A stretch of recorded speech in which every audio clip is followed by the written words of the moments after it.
Musician Tory Lanez was sentenced to 10 years in prison on Tuesday for the shooting of fellow artist Megan Thee Stallion in 2020. Lanez, whose legal name is Tory Peterson, was found guilty in December 2022 of 3 felonies related to the shooting, which left his fellow artist injured in the foot. Prosecutors had called for the 30-year-old Canadian rapper to be sentenced to 13 years in prison. Lanez's defense team had called for probation and a residential drug treatment program that would help the artist deal with alcoholism, which they say he developed to cope with childhood trauma. Lanez has been held in county jail since his conviction in December. On Monday, Megan Thee Stallion had testified in court that the shooting had left her devastated. "Since I was viciously shot by the defendant, I have not experienced a single day of peace," she said in a written statement that was read in court slowly but surely.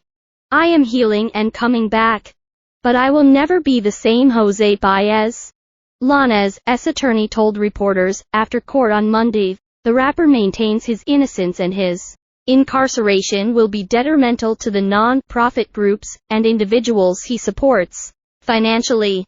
Baez had called for Lanez to be sentenced to a year-long residential treatment program to deal with alcohol abuse issues. Lanez's father, sons Tory Peterson, had given an emotional statement about his son losing his mother at age 11. "I don't think anybody ever gets over that," but his music became his outlet. News of the sentence sent immediate shockwaves across Twitter, with the phrase 10-year trending within minutes of the verdict being announced. Many are celebrating the sentence and conclusion of a multi-year divisive saga that largely played out on social media, in Lanez's music, and on hip-hop blogs.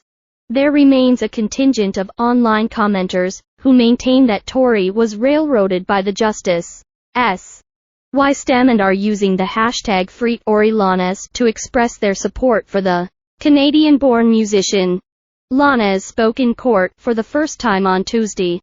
He said that he still cares for Megan Thee Stallion, and that the two bonded over the losses of their mothers and used alcohol to numb the pain together.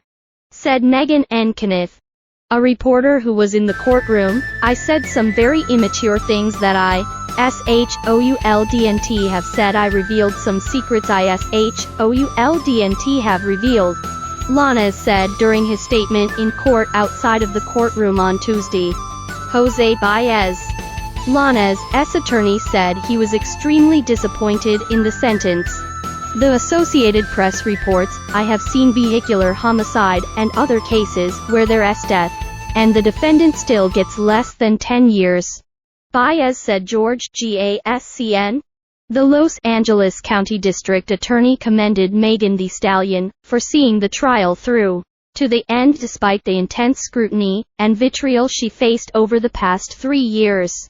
"Mr. Peterson has engaged in a pattern of conduct that was intended to intimidate Ms. Pete and silence her truths from being heard," Gascon said in a statement. "Women, especially black women, are afraid to report crimes like assault because they are too often not believed." The shooting occurred in July 2020, as the artist's a friend and Lanez's bodyguard left a party at Kylie Jenner's Hollywood home.